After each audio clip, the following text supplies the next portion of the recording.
Hebreos capítulo 4, leo de la Reina Valera contemporánea, el versículo 14 al 16.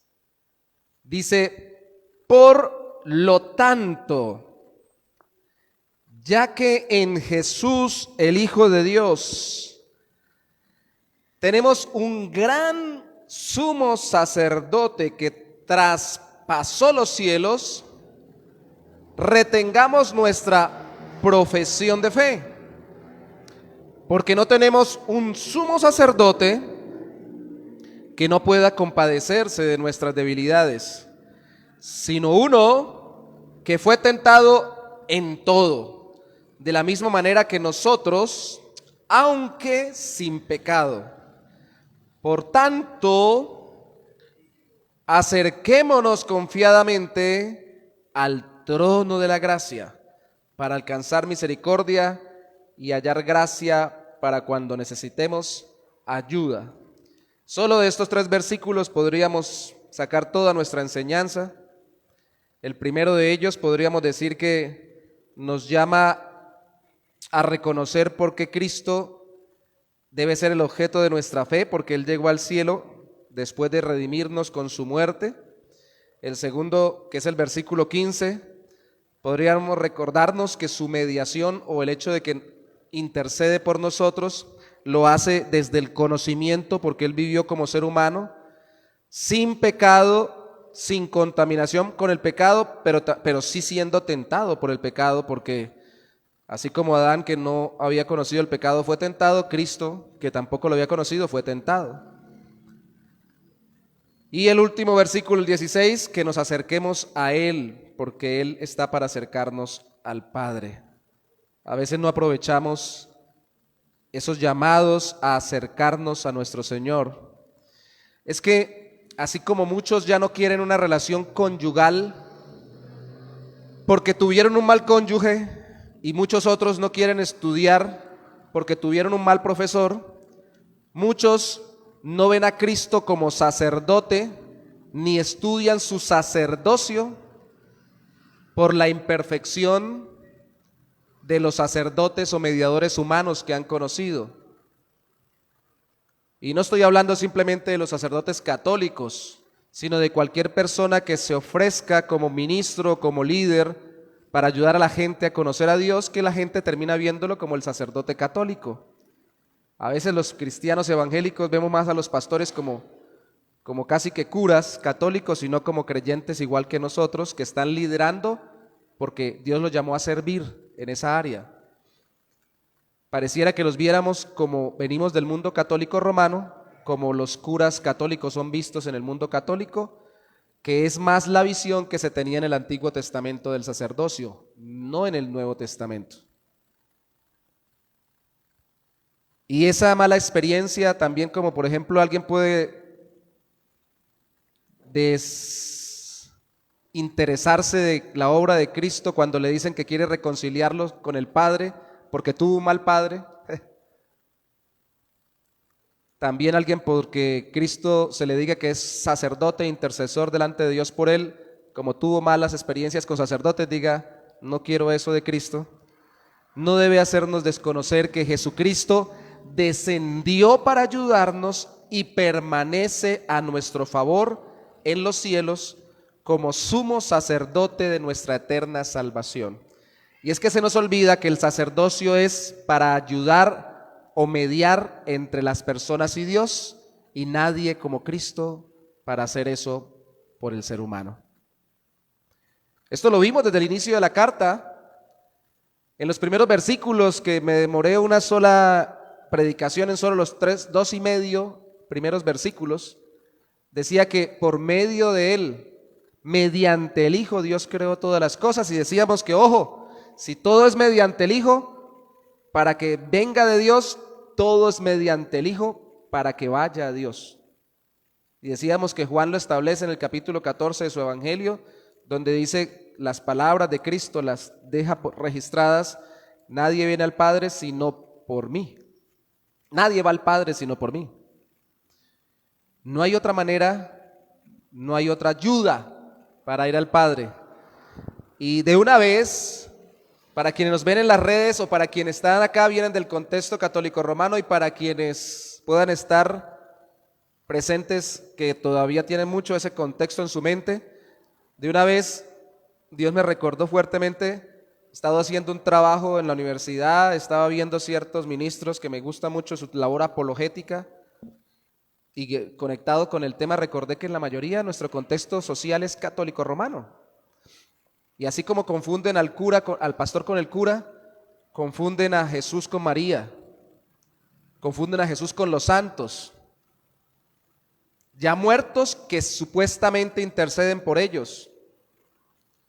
De hecho, el lunes es festivo y es el día que oficialmente se va a celebrar, porque en Colombia todo lo pachangueamos con lunes, con puentes festivos, el día de San Pedro y de San Pablo, porque interceden, según entienden en la enseñanza católica romana, esos con sus buenos méritos, más los méritos de Cristo, más los méritos de María, primero Jesús, luego María y luego todos los demás en su combo, interceden supuestamente por nosotros delante del Padre. La Biblia no dice eso. San Pedro y San Pablo tienen que estar delante de Dios tan conscientes de que pueden estar ahora en la gloria con Él por la mediación del Hijo, y no por la mediación ni de ellos ni de nadie más, ni de María.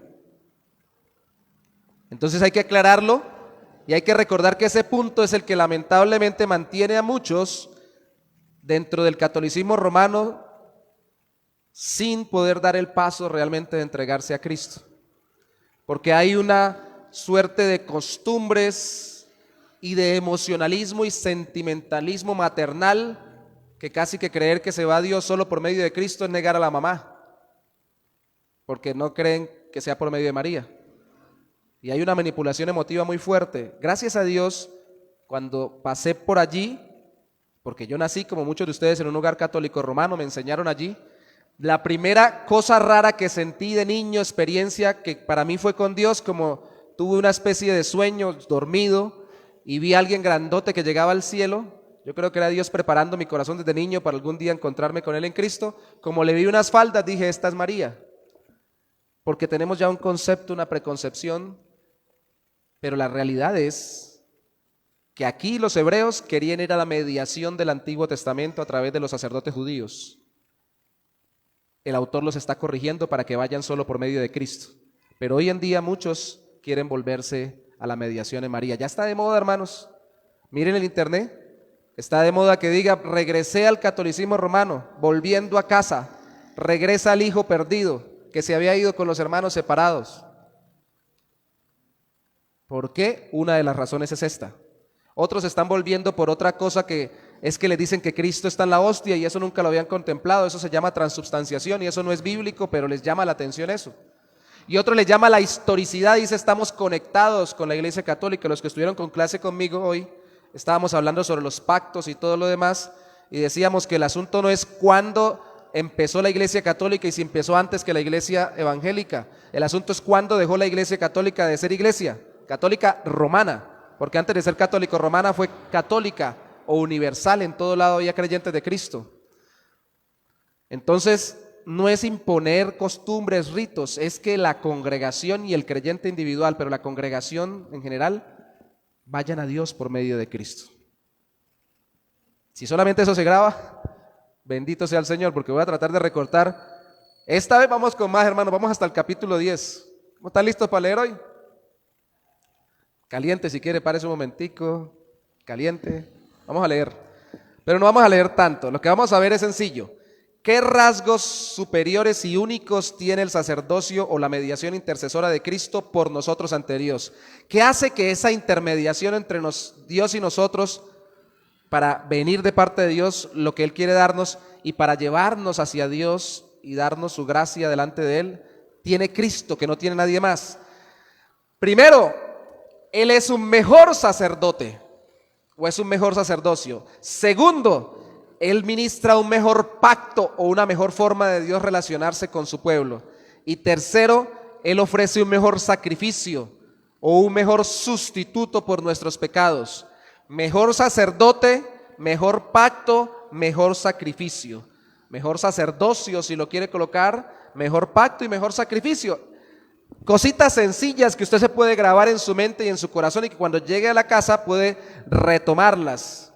Mejor sacerdote, mejor pacto y mejor sacrificio. Y empecemos con lo de sacerdote, que es la cosa fuerte, ¿no? ¿Qué tipo de sacerdote tenemos nosotros?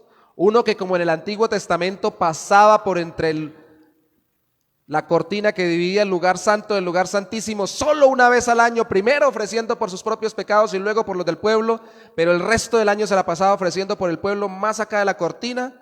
O uno que traspasó los cielos y entró la presencia misma de Dios en la gloria. Este es el que tenemos, que traspasó los cielos. Y algo muy importante, que tal vez pasamos por alto, después de que traspasó los cielos, versículo 14 del capítulo 4 que leímos, ¿qué hizo Cristo? Bueno, ahí no lo dice, ahí dice solamente que traspasó los cielos, pero vaya conmigo, vamos a estar saltando del 4 hasta el 10, pasando por el 7, el 8 y el 9 con diferentes puntos. Vaya al capítulo 10, versículo 11. Ahí hace una comparación entre los ministros del sacerdocio del Antiguo Testamento y Cristo. Todo sacerdote, capítulo 10, versículo 11, ministra día tras día. Está hablando de los sacerdotes judíos según el Antiguo Testamento, que todavía lo hacían en el templo, porque no había sido destruido. Todo sacerdote ministra día tras día y una y otra vez ofrece los mismos sacrificios, los cuales no pueden quitar el pecado. Verso 12. Pero Cristo, después de ofrecer una sola vez un solo sacrificio por los pecados para siempre, se sentó a la derecha de Dios. Estos no podían parar y todos los días tenían que seguir ofreciendo. Cristo, ofreciendo un solo sacrificio, después de traspasar los cielos, ¿qué hizo? Lo que alguno de ustedes ya está haciendo, o todos. Lo que el que esté acá a veces quiere hacer cuando está cansado: sentarse. ¿Y por qué se sentó? ¿Por qué es importante que se sentara Cristo? Porque ya estaba la obra hecha, ya no tenía que seguir haciendo nada en el sentido de ofrecer sacrificios como los sacerdotes del Antiguo Testamento. ¿Es claro, cierto? Eso significa, como lo dijo él mismo, terminada estando al final de su crucifixión, consumado es, ya no hay más que pagar ni más que hacer. También este sacerdote, de acuerdo al capítulo 4, versículo 15, este sacerdote que es Cristo, con este tipo de sacerdocio, se compadece de nuestras debilidades. No, Cristo no sufrió exactamente las circunstancias que usted tiene. Cristo no pecó como usted pecado y por eso no es tentado como usted es tentado exactamente, pero en principio sí es tentado, por ejemplo, en pecado sexual, Cristo lo fue. Si en orgullo, Cristo lo fue. Si a mentir, Cristo lo fue. Si a defenderse o ayudarse a sí mismo frente al sufrimiento para que no lo mataran, Cristo fue tentado. Hasta Pedro se le acercó y le dijo: no te dejes matar, en palabras nuestras. Él fue tentado en principio igual que usted y que yo en todo. Pero hay veces, hermanos, que esto lo menospreciamos y no lo levantamos. Algunos de nosotros dicen: pero claro, Cristo no tuvo la mujer que yo tengo, no tuvo el marido que yo tengo, no tuvo el trabajo que yo tengo, no tuvo las enfermedades que yo tengo, no pasó las necesidades que yo paso, no vivió la vida que yo viví, no tuvo los padres que yo tuve, no le ha pasado lo que a mí me ha pasado, entonces él no sabe, él no entiende. Alguien ponía el siguiente ejemplo: eso es tan ilógico como cuando yo llego a un gimnasio. Para quienes les gusta el gimnasio, veo que aquí algunos tienen buen físico. Como cuando yo llego a un gimnasio a entrenar y voy a levantar una pesa y aguanto solamente, póngale 30 kilos. Y llega otro a mi lado así, más fortachón, así como Jairo allá atrás, y veo que agarra y se prepara y levanta 100 de una. Yo le digo: claro, con esos músculos cualquiera. Así pues yo también podría, si yo tuviera los músculos que usted tiene. Pero es que él ha trabajado en esto. ¿O no? no los tiene de gratis. Él ha desarrollado una capacidad por medio del trabajo levantando primero pesos como el que yo estoy levantando. Y Cristo resistió hasta nunca caer bajo el peso del pecado. Nunca hubo ninguna pesa utilizando esa misma simbología que lo pudiera quebrantar y que le quedara pequeña. Cristo llegó hasta lo último y nunca pecó en ninguno de los aspectos en que nosotros somos tentados. Y nosotros apenas con la primera pesita caemos y decimos, ay, claro, es que él no me entiende porque él no ha pasado. No, él pasó eso y más, porque lo venció totalmente. Y a veces nosotros en esa lógica medio rara decimos, si viera cómo a mí me duele y cómo me tienta tal cosa, entonces él me entendería. No, me entiende porque él no solamente vivió lo que yo vivo, sino que lo vivió en grado superlativo. Es más, en este mundo no solamente nuestra carnalidad pecaminosa por haber pecado Adán y Eva nos tienta, sino que también el mismo sistema mundano alentado por Satanás. ¿Y a quién atacó más Satanás en este mundo que al mismo Hijo de Dios? Que se atrevió hasta a citarle la Biblia en medio de un ayuno al inicio de su ministerio. Y hay gente que dice, no, es que a mí me ataca el diablo de una manera terrible, que el Señor no entiende cómo es que me ataca y por eso es que me tienta y caigo. No, Cristo fue más tentado. La Biblia establece que el Señor dijo, vi al diablo caer como un rayo. Eso estaba hablando de que esa época fue una época de manifestación demoníaca y de ataque satánico, cual nunca la había habido, porque estaba Satanás consciente de que aquel que estaba allí era el redentor de la humanidad. Y aunque no entendía todo el plan, quería dañárselo y vino a tentarlo como fuera y por donde fuera para dañarlo. Al final, como no entendía y no es Dios, terminó siendo un instrumento de Dios, porque terminó incitando a los demás para que lo mataran y murió Cristo por nuestros pecados. Pero vino con toda. Así que Cristo sí sabe lo que es ser tentados. Y lo sabe más que usted y que yo, porque no cayó ante el pecado. Dejemos de, perdón por la expresión, de lloriquear, porque yo caigo, yo caí y todo lo demás, y vayamos al Señor a ser ayudados por Él. ¿No se ha dado cuenta que a veces tenemos una actitud demasiado autocompasiva? Ay, es que yo caí, ay, es que ni al Señor le puedo orar por esta situación porque me da pena. ¿Cuál pena? Si Él sabe en qué fue usted tentado y por qué cayó, Él lo va a ayudar porque Él sabe salir de ese tipo de tentación, aunque no sea exactamente la misma situación la que Él vivió. No sé si me explico. ¿Qué clase de ayudador, mediador, intercesor y colaborador que tenemos? Uno que fue tentado en todo, y cuando dice débil, fue débil también humano, también pasó hambre, también se enojaron con él, también se burlaron de él, también lo menospreciaron, y más que a cualquiera de nosotros. También pasó necesidades, angustias.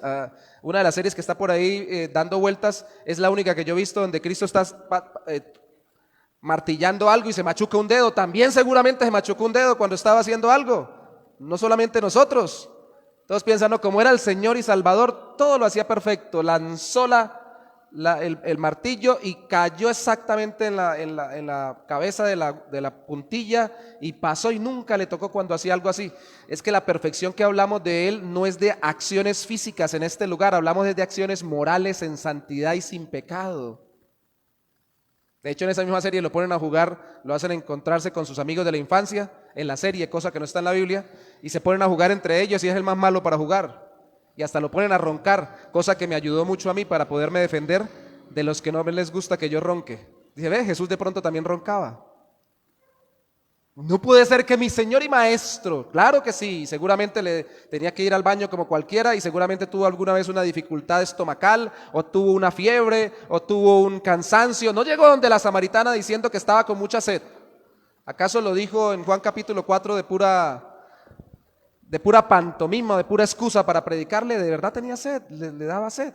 Hermanos, Él es Dios, venimos desde allá, la primera enseñanza. Él es el que nos salva, porque Él es Dios salvándonos en la humanidad, pero Él es humano salvándonos y compadeciéndose de nuestras aflicciones, debilidades y necesidades. Quería enfatizar eso.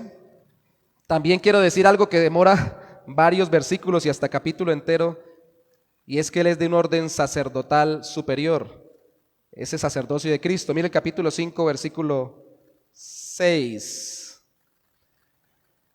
En otro lugar también dice, citando el Antiguo Testamento sobre Cristo, tú eres sacerdote para siempre según el orden de Melquisedec. ¿Qué es eso? Ya lo explicamos rápidamente. Cuando Cristo vivía en este mundo, con gran clamor y lágrimas ofreció ruegos y súplicas al que podía librarlo o lo podía librar de la muerte, y fue escuchado por su temor reverente. Aunque era hijo, escuche esto, aprendió a obedecer mediante el sufrimiento, y una vez que alcanzó la perfección, llegó a ser el autor de la salvación eterna para todos los que le obedecen, y Dios lo declaró sumo sacerdote según el orden de Melquisedec. Ese sumo sacerdocio de él fue especial porque fue perfecto, y dice que fue diferente a los otros sacerdotes que no se perfeccionaron en santidad y que no obedecieron perfectamente. Cristo no era imperfecto y llegó a ser perfecto. Cristo era perfecto y se perfeccionó cada día más en su obediencia. Quiere decir que hizo la obra completa. Ese es el término perfecto para Cristo. No es que tuviera con pecado y luego sin pecado, no. Sin pecado, sin error, fue desarrollando aquel plan que Dios le dio para salvarnos hasta que lo llevó a la perfección, es decir, lo completó. Y lo completó por medio del sufrimiento. Y no solamente como vimos la semana pasada, por eso es que es declarado que solamente a través de su nombre tenemos salvación, sino también es declarado que Él es un sacerdote diferente, según el orden de Melquisedec. ¿Qué tiene que ver Melquisedec aquí? Melquisedec, especialmente citado en el Salmo 110, hay muchos salmos citados en Hebreos y muchas citas del Antiguo Testamento, porque ¿quién fue Melquisedec?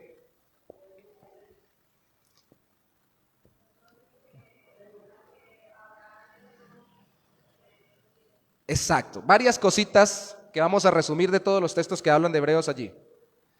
Cuando usted mira el Antiguo Testamento, en Génesis, Abraham venía de vencer a unos enemigos que habían secuestrado a su sobrino por el ataque a Sodoma y Gomorra, si no recuerdo mal, y cuando venía le dio sus diezmos a Melquisedec, del cual se dice en la Biblia que era rey de Salem, que significa rey de paz. Algunos dicen que tal vez rey de lo que hoy en día es Jerusalén.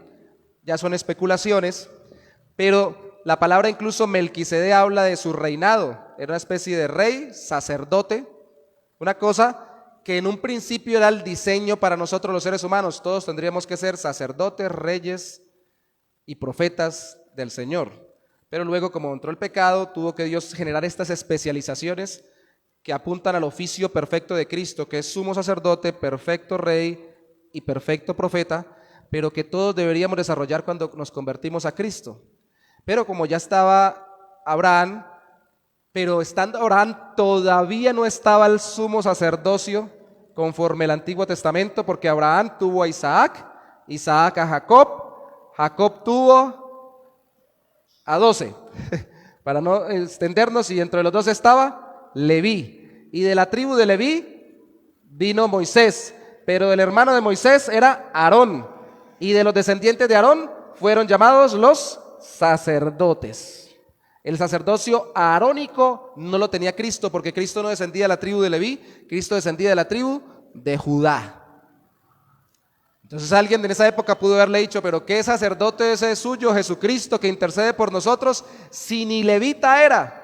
Mucho menos descendiente de Aarón. Y recuerden que también el Salvador tendría que ser descendiente de Judá para ser descendiente del rey David, para cumplir el reinado mesiánico proyectado. Entonces, ¿por qué se nos pone a Melquisedec? Porque el autor no se lo está inventando, lo está citando del Antiguo Testamento, donde Dios llama a su Mesías, a su Hijo, como lo acabamos de leer 2 veces, tú eres sacerdote según el orden de Melquisedec. Y es sencillo, resumámoslo así, Melquisedec, puede leerlo usted en los siguientes capítulos, en todos los textos que encuentre en hebreo sobre Melquisedec, es que Melquisedec no se sabía de dónde venía ni para dónde iba, aunque dijo que era de Salem, no se le conocía una genealogía o no quedó registrada en la Biblia, y el autor aprovecha eso. Entonces dice, así como no quedó registrada el origen o la genealogía antes de Melquisedec, Cristo no tiene origen humano en su sacerdocio, porque Él viene del cielo y se hizo hombre. Tiene un sacerdocio que viene del mismo cielo, que es el Hijo que media entre el Padre y su creación. Eso es lo que quiere decir. allá apunta. Algunos han elaborado una cantidad de teorías sobre Melquisedec, si era una manifestación anticipada de Cristo, si era de dónde, para dónde iba, de dónde venía, y han especulado mucho. Libros, o más bien en esa época, rollos enteros se escribieron sobre Melquisedec en las cuevas de Qumran, al lado del Mar Muerto, en la comunidad de que se cree que era de los esenios. Ahí hay muchos libros, además de copias del Antiguo Testamento, de Isaías, Deuteronomio y otros libros. Hay libros de estudio de ellos donde se desglosaron a escribir especulaciones sobre Melquisedec.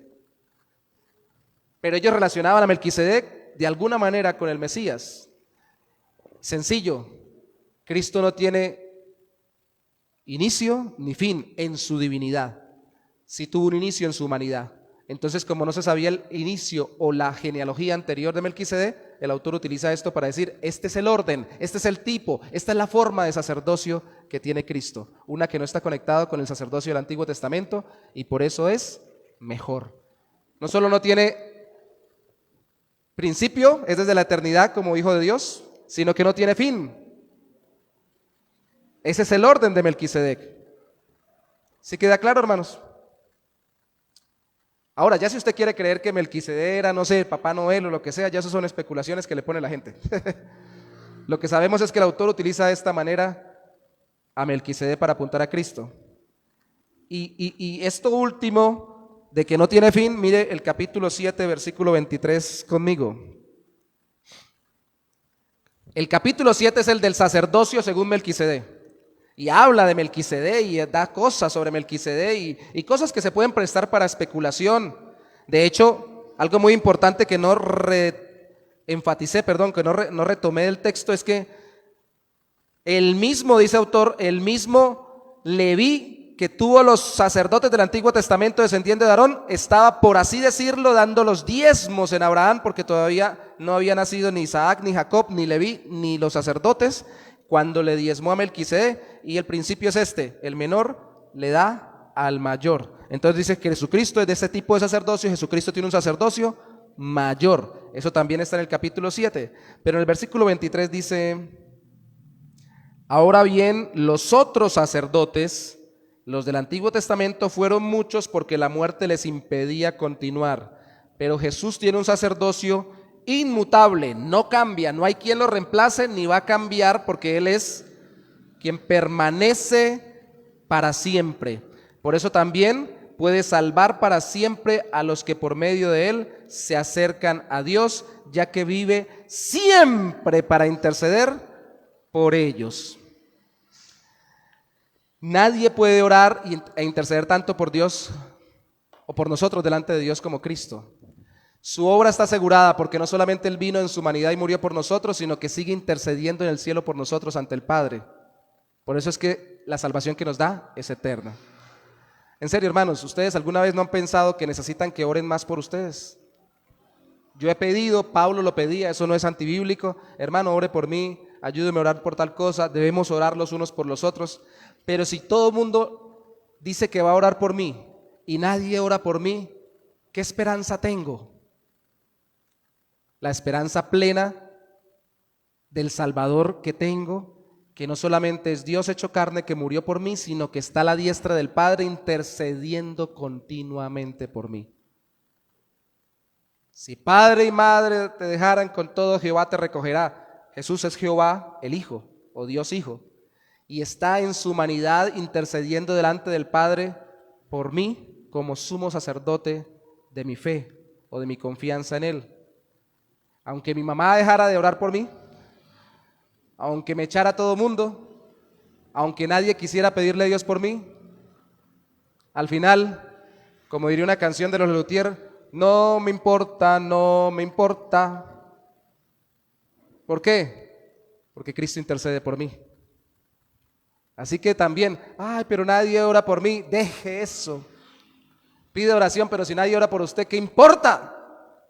Cristo intercede por usted todos los días, por todas las áreas de su vida, como usted mismo ni siquiera sabe interceder.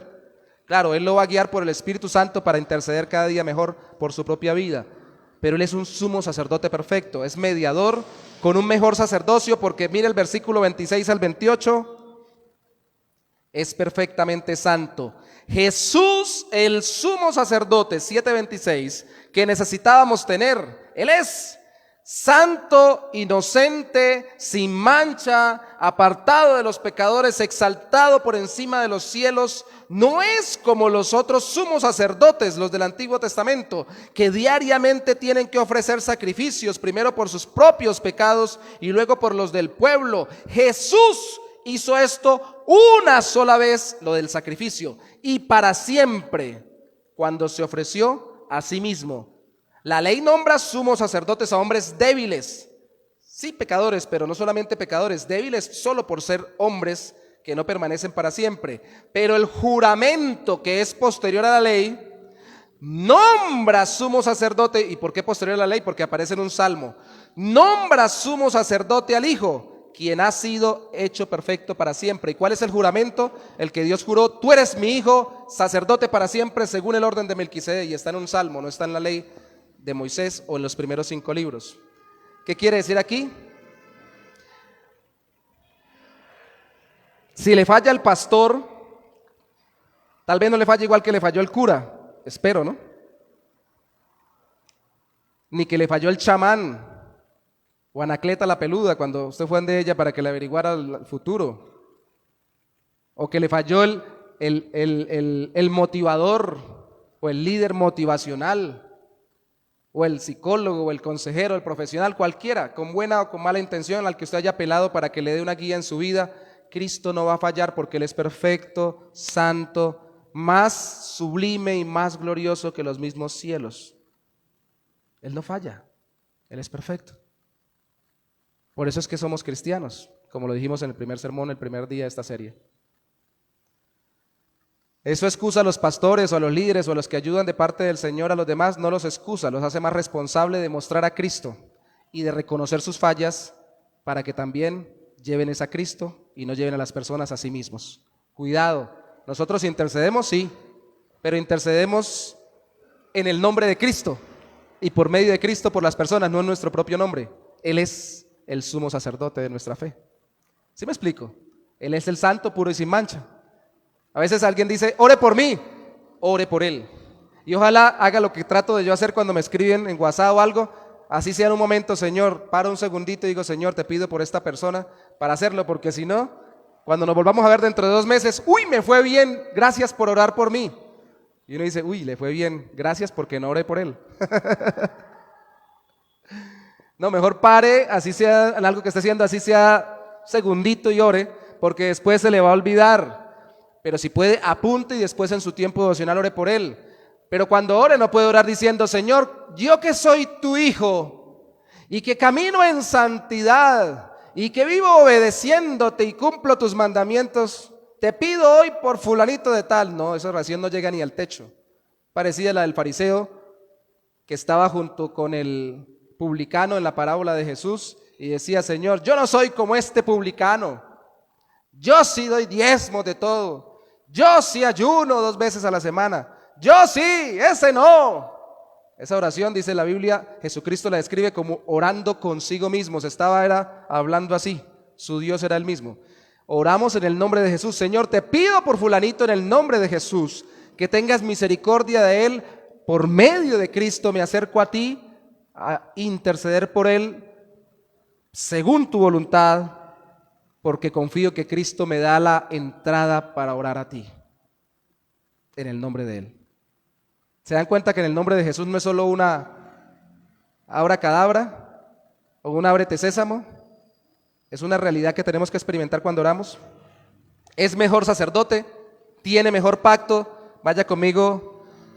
Esto de mejor sacerdote, antes para apuntarlo mejor, mire el capítulo 8, versículo 6, dice: pero nuestro sumo sacerdote, 8:6, ha recibido un ministerio mucho mejor, pues es mediador de un mejor pacto establecido sobre mejores promesas. Es mejor sacerdote porque tiene un mejor pacto.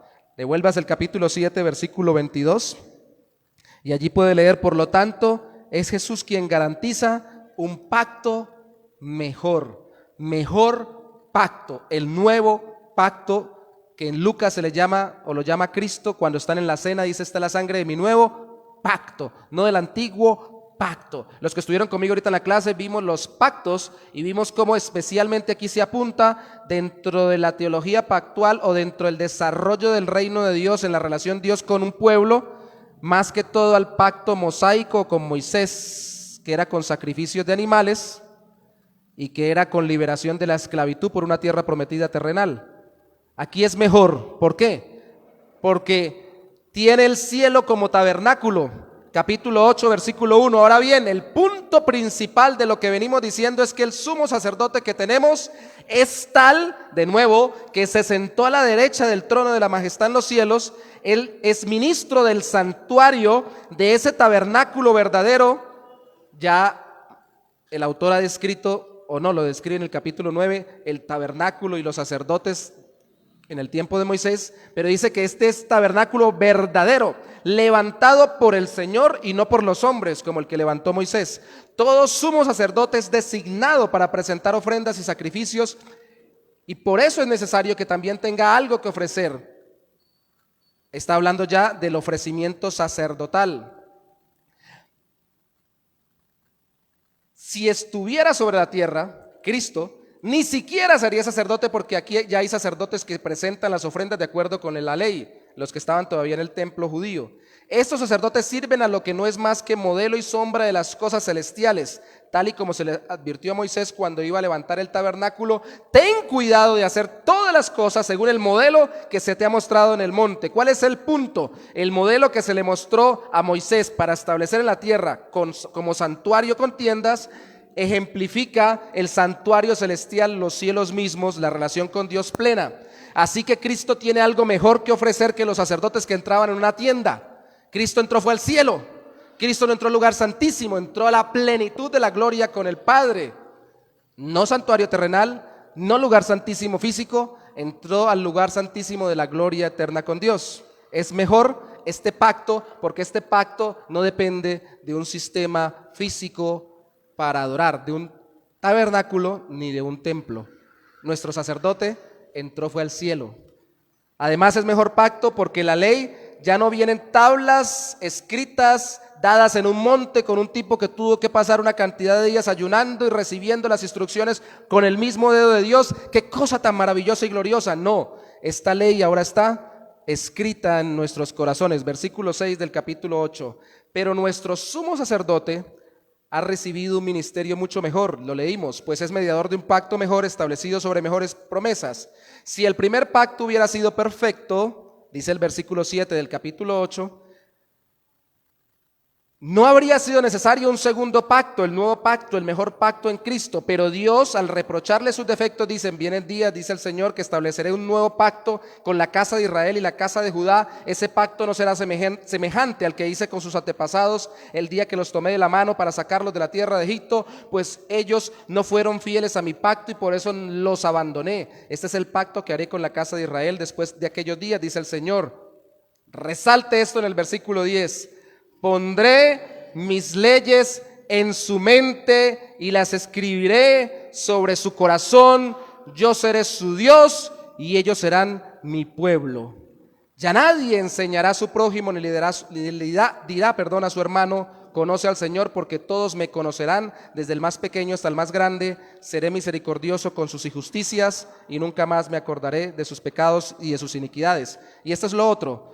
La ley está escrita en el corazón, Cristo entró al cielo, pero también en este nuevo pacto el perdón de Dios es pleno sobre todas nuestras injusticias. Esto mismo se aborda en el capítulo 10, del versículo 15 al 17. En serio, hermanos, todo sistema sacerdotal, bíblico y no bíblico, de otras religiones incluso, necesita sacerdotes. Toda religión necesita un sistema sacerdotal y necesita leyes, pero las leyes están escritas en el papel. A Moisés se las dieron escritas en piedra. Dios se las dio, pero no las tenían en su propio corazón. ¿Quién las escribe en nuestro corazón ahora en el nuevo pacto? El Espíritu Santo a través del nuevo nacimiento. Nos impulsa a no robar, a no matar, a no mentir. Yo escuchaba el testimonio, les decía hace un rato, una persona dentro del mundo cristiano, un metodista que ha pasado por ser bautista y otros tipos de istas más en el cristianismo. Pero es bueno debatiendo, porque está en México, apologéticamente con los católicos para rebatir, porque lo acechan mucho. con respecto a la intercesión de María y todo lo demás. Pero cuando escuchaba su testimonio, le pasó algo parecido a mí. Yo no sé si a alguno le haya pasado algo así. Él empezó en el catolicismo romano y él sí fue verdaderamente muy fuerte en el catolicismo romano, sirviendo como adolescente y preadolescente. Yo apenas iba a grupos de oración y allá me hacía un rincón para que no me vieran. Pero dice que experimentó tal nuevo nacimiento, tal cambio interior en su vida. Él dice que él se revolcaba en la inmundicia, tan adolescente le enseñaron a ser tan pecaminoso, tan promiscuo, tan libertino. Pero como experimentó ese encuentro con una letra por ahí que escuchó una canción cristiana, escuchó el evangelio al fin, le oró al Señor y le pedía que obrara en su vida, Dios le dio un cambio en su corazón, aún dentro del catolicismo romano, y dejó o aborreció las cosas que no son la voluntad de Dios. Algo así me pasó a mí. Y yo no conocí a Cristo como mediador pleno, sino dentro del catolicismo romano, aunque no se presente como el mediador único. Y luego un mismo líder del catolicismo romano me llevó a una iglesia evangélica de un ex monje católico que había fundado. Y yo ni siquiera quería salir del catolicismo romano. Pero cuando Dios pone el amor por Cristo y la conciencia del pecado en nuestro corazón, graba su ley en nuestro corazón por su Espíritu Santo, de tal forma que uno quiere abandonar aquello que practicó. Yo me acuerdo que me habían enseñado muchas cosas en el mundo, tan pequeño y tan joven, y empecé a ponerle lógica. Esto no debería hacerse así, esto no debería hacerse allá, simplemente porque el Señor me fue dando aborrecimiento por lo que era pecaminoso. Eso fue todo. No era mejor, no era muy inteligente, era el impulso del Espíritu Santo con la ley de Dios grabada en mi corazón, fundida. Por eso es que me pregunto a veces, ¿por qué a veces hay que bregar tanto con los supuestos cristianos a veces en nuestras iglesias para decirle, pero mijito, es que la palabra de Dios dice que no diga mentiras? Ay, sí, yo sé, pero que es que uno es cristiano y uno se le salen las mentiras. Sí, mijo, pero usted ya le dicen mentira fresca. No es que diga una mentira de vez en cuando, sino que siempre las tiene ahí al borde del labio. Es más, puede decir la verdad, pero no la dice porque le parece más interesante decir mentiras. Entonces uno dice, ¿dónde está la ley escrita en su corazón? ¿Qué pasó ahí? El asunto es este. Es un pacto mejor, no solo porque Cristo entró al cielo, sino porque Dios obra en nuestro corazón y nos perdona de todas nuestras injusticias y pecados, pasados, presentes y futuros, y no como el sumo sacerdote que solo pagaba con un sustituto que llevaba un animalito por uno u otro pecado de una persona, y eso apuntaba o señalaba la obra de Cristo. Al rato tenía que volver a ofrecer otro sacrificio por otra persona o por otro pecado de la misma persona. ¿Qué es un pacto? Es una forma en que Dios se relaciona con su pueblo, primero con la creación entera y luego con los que escoge de medio de la creación. ¿Qué es el nuevo pacto? Es la nueva forma en que Dios se relaciona con nosotros por medio de Cristo. Cristo es el sacerdote de nuestro nuevo pacto, con mejores promesas, la eternidad, con mejores realidades, la relación con Dios interna, con cambio del corazón, con mejor sacerdote, uno que entró al cielo. Es un mejor pacto porque también tiene un mejor, y eso es lo último, sacrificio. ¿Qué sacrificio ofreció Cristo? Mire capítulo 9, versículo 23 conmigo. Por lo tanto, era absolutamente necesario que las réplicas de las cosas celestiales fueran purificadas así, pero las cosas celestiales mismas necesitan mejores sacrificios que estos. Porque Cristo no entró en el santuario hecho por los hombres, el cual era un mero reflejo del verdadero, sino que entró en el cielo, asimismo para presentarse ahora ante Dios en favor de nosotros. Y no para ofrecerse, no entró para ofrecerse muchas veces, como el sumo sacerdote cada año entra en el lugar santísimo con sangre ajena, la del animalito.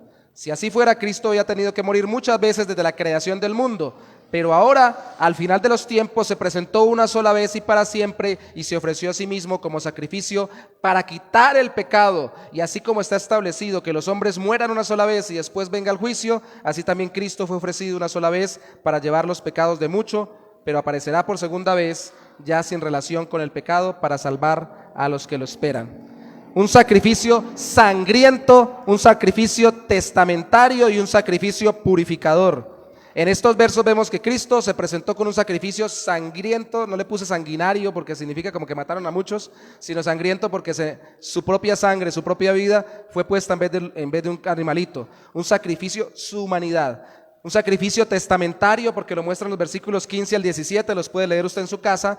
La palabra pacto es la misma palabra que se utilizaba para testamento. Y así como Cristo murió para recibir el castigo en nuestro lugar, también murió como muere el que hereda al heredero, y dejó a través de esta obra de su pacto, de su testamento, muriendo por nosotros, nos dejó como herederos cuando confiamos en Él de la salvación en Cristo. Fue una muerte testamentaria, un sacrificio testamentario y un sacrificio purificador, porque según los versículos 19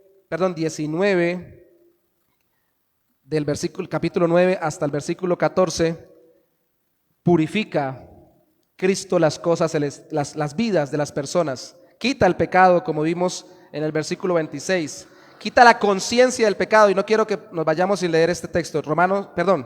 Hebreos capítulo 9, versículo 19. Dice: porque después que Moisés anunció los mandamientos de la ley a todo el pueblo, tomó la sangre de los becerros y de los machos cabríos, junto con agua, lana escarlata y una rama de hisopo, y roció el libro de la ley a todo el pueblo. Entonces le dijo al pueblo: esta es la sangre del pacto que Dios les ha mandado. Además de esto, con la sangre roció también el tabernáculo y todos los vasos del ministerio.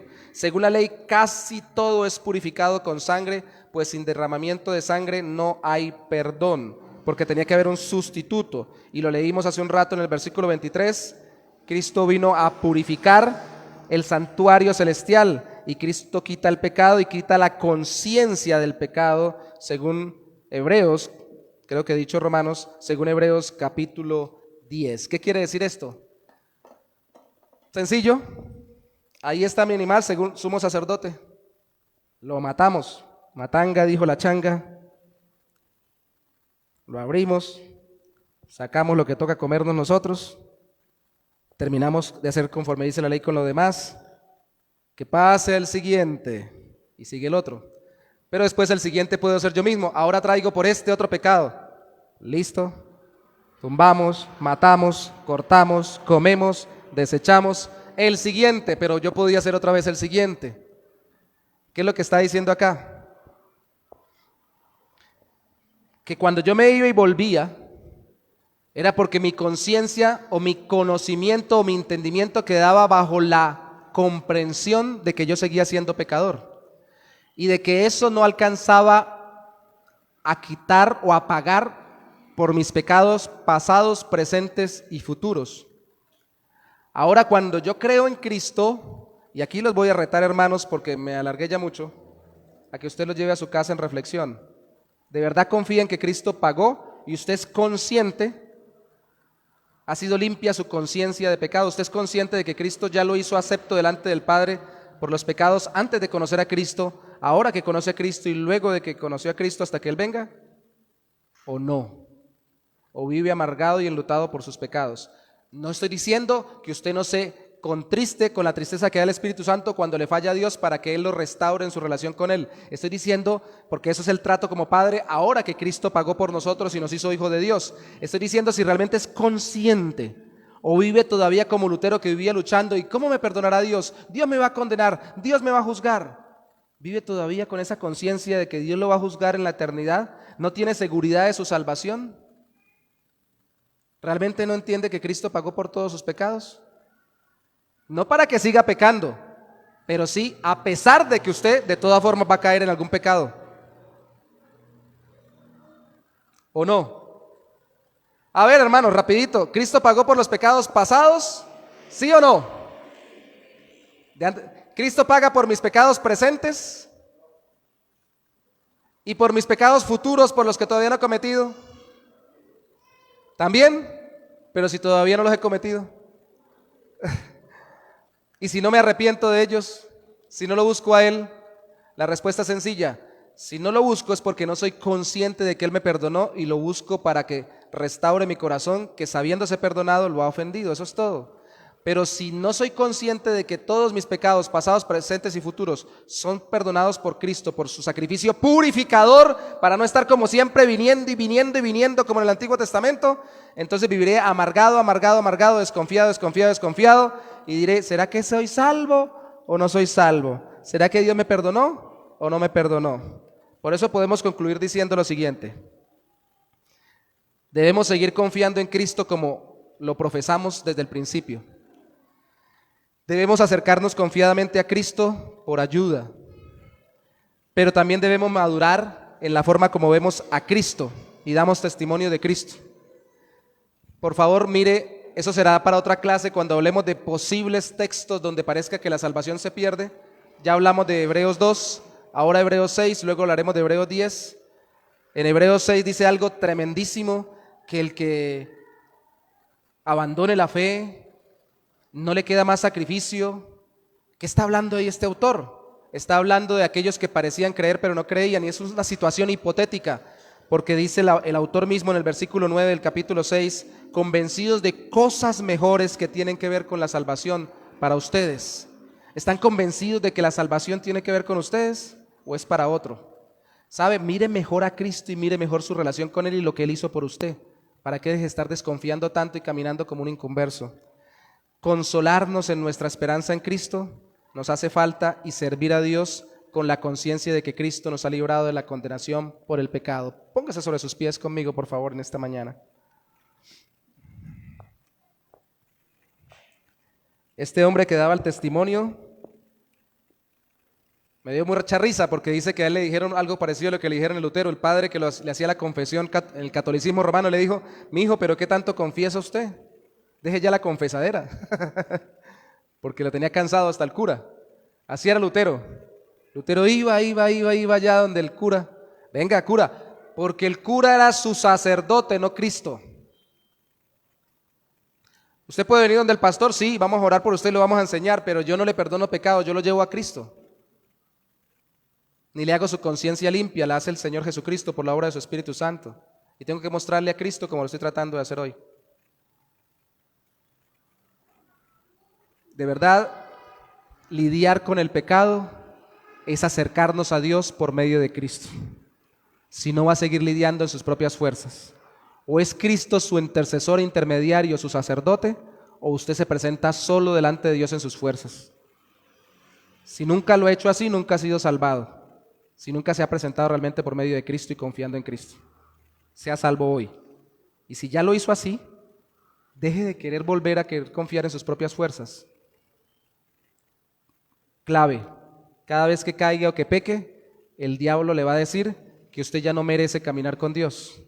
La Biblia le va a decir: acercaos a mí por medio de Jesucristo, el que puede compadecerse de nuestras debilidades. Si confiaste en Cristo para salvación, Él restaura tu corazón cuando caes, porque pagó por tus pecados pasados, presentes y futuros.